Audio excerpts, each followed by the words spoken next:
7,800 पदों पर कुल वैकेंसी निकाली गई है। तो दोस्तों आज की बहुत बड़ी खुशखबरी है। दोस्तों समाज कल्याण विभाग रिक्रूटमेंट 2026 का ऑफिशियल नोटिफिकेशन जारी हो चुका है। समाज कल्याण विभाग में बम्पर पदों पर वैकेंसी निकल कर आ चुकी है। जी हाँ दोस्तों, यदि आप बेरोजगार हैं और नौकरी की तलाश में हैं तो आप लोग सही वीडियो पे आए हैं। समाज कल्याण विभाग की तरफ से बम्पर पदों पर वैकेंसी निकाली गई है। तो यहाँ पर देखिए कौन कौन से पदों पर वैकेंसी निकाली गई है। यहाँ पर देखिए सोशल वर्कर के पदों पर वैकेंसी निकाली गई है। कुल टोटल वैकेंसी की बात करें तो यहाँ पर 50 पदों पर वैकेंसी है। और ग्रेजुएट सोशल वर्कर, जो सोशल वर्कर की जो पोस्ट है उसके लिए ग्रेजुएट डिग्री होना अनिवार्य है। और आपकी जो यहाँ पर सैलरी आप लोग यहाँ देख सकते हैं 25,000 से 30,000 आपकी सैलरी रहने वाली है। यानी कि 25,000 आपकी सैलरी रहने वाली है, लास्ट आपकी 30,000। अगली जो पोस्ट है उसमें चलिए हम बात कर लेते हैं। यहाँ पर देखिए प्रोजेक्ट असिस्टेंट के लिए आप यहाँ देख सकते हैं।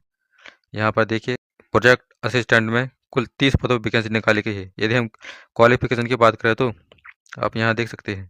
चलिए अब हम बात कर लेते 20,000 यहाँ पर आपकी सैलरी रहने वाली है प्रोजेक्ट असिस्टेंट के लिए, और लास्ट आपकी 25,000 रहने वाली है। डाटा एंट्री ऑपरेटर के लिए यहाँ पर कुल 20 पदों पर वैकेंसी निकाली। 12वीं पास प्लस आपका टाइपिंग होना अनिवार्य है, तभी आप लोग इसका फॉर्म भर सकते हैं।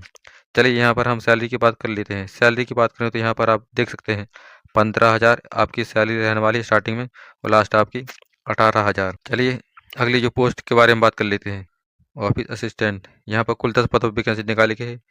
यहाँ पर डिग्री आपसे ग्रेजुएशन मांगी गई है। सैलरी की बात करें तो 18,000 यहाँ पर आपकी सैलरी रहने वाली है, और लास्ट आपकी 22,000 रुपये। तो दोस्तों यहाँ पर आपकी सैलरी काफ़ी अच्छी खासी है। मैं समाज कल्याण विभाग 2026 में कुल 7,800 पदों पर कुल वैकेंसी निकाली गई है। लिखित परीक्षा, साक्षात्कार और दस्तावेज सत्यापन के आधार पर आपका चयन होने वाला है। भर्ती में शामिल लिखित परीक्षा ऑब्जेक्टिव प्रकार के होंगे।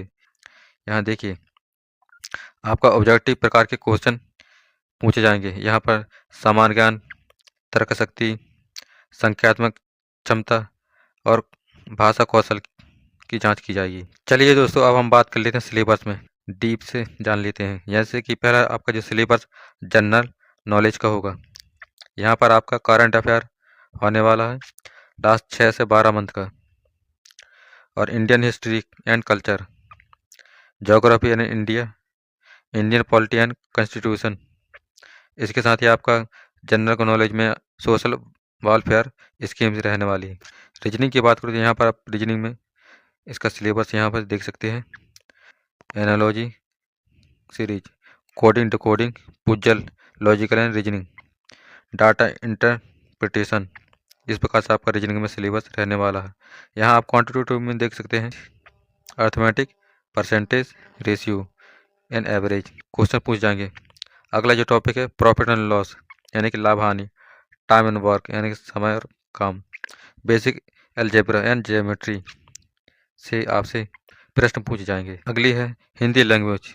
यहाँ पर देखिए grammar and vocabulary, sentence correction and compression, synonymous, anonymous. इस प्रकार से आपसे इन टॉपिक से आपसे प्रश्न पूछ जाएंगे। चलिए अब हम इंग्लिश की बात कर लेते हैं। इंग्लिश के सिलेबस में आपका कौन कौन से टॉपिक शामिल है। यहाँ पर देखिए grammar and vocabulary, sentence completion and comprehension, error detection. इन टॉपिक से आपसे क्वेश्चन पूछे जाएंगे। चलिए दोस्तों अब हम बात कर लेते हैं एज। यहाँ पर देखिए यहाँ एज मिनिमम जो आपकी एज रहने वाली है 18 ईयर्स, 18 ईयर्स रहने वाली है, और अधिकतम 35 वर्ष, यानी कि 18 से 35 वर्ष के बीच में है तो आप लोग ऑनलाइन आवेदन फॉर्म भर सकते हैं। दोस्तों इसके साथ ही आपको एज में रिलैक्सेशन भी मिलने वाला है सरकार के नियम अनुसार। जैसे कि कैटेगरी वाइज मिलेगा, एसटी वालों के लिए, एसटी वालों के लिए, ओबीसी के लिए। चलिए दोस्तों अब हम बात कर लेते हैं सिलेक्शन प्रोसेस। आपका सिलेक्शन किस प्रकार से होने वाला है। तो यहाँ पर देखिए सिलेक्शन प्रोसेस में आपका सबसे पहले रिटन एग्जाम होने वाला है, उसके बाद इंटरव्यू, डॉक्यूमेंट वेरिफिकेशन, लास्ट में आपका फाइनल मेरिट लिस्ट के आधार पर आपका चयन होने वाला है। सैलरी बेनिफिट्स, आपको यहाँ पर कई प्रकार से बेनिफिट मिलने वाले हैं। तो देखिए फिक्स मंथली सैलरी इस पर पोस्ट, यानी आपकी जो सैलरी फिक्स मिलने वाली है पोस्ट के हिसाब से। PP pension, medical allowance, government job security and plus park, कई प्रकार से आपको बेनिफिट यहाँ पर रहने वाला है। यहाँ पर देखिए दोस्तों, इसका जो नोटिफिकेशन 25 जनवरी 2026 से रिलीज कर दिया जाएगा और आप लोग 26 जनवरी 2026 से आप लोग इसका ऑनलाइन आवेदन फॉर्म भर सकते हैं। यदि हम लास्ट डेट की बात करें तो 28 फरवरी 2026 रखी गई है। यहाँ पर देखिए एग्ज़ाम आपका मार्च में बताया गया है, जैसे कि 28 मार्च को इसका एग्ज़ाम रहने वाला है। रिजल्ट आपको अप्रैल के लगभग बताया जाएगा, यानी कि अप्रैल के लास्ट में। तो दोस्तों अधिक से अधिक जानकारी के लिए आप लोग ऑफिशियल वेबसाइट में जाकर के देख सकते हैं। तो दोस्तों आज की वीडियो में बस इतना ही, मिलते हैं अगले नेक्स्ट वीडियो नए टॉपिक के साथ। तब तक के लिए जय हिंद, वंदे मातरम।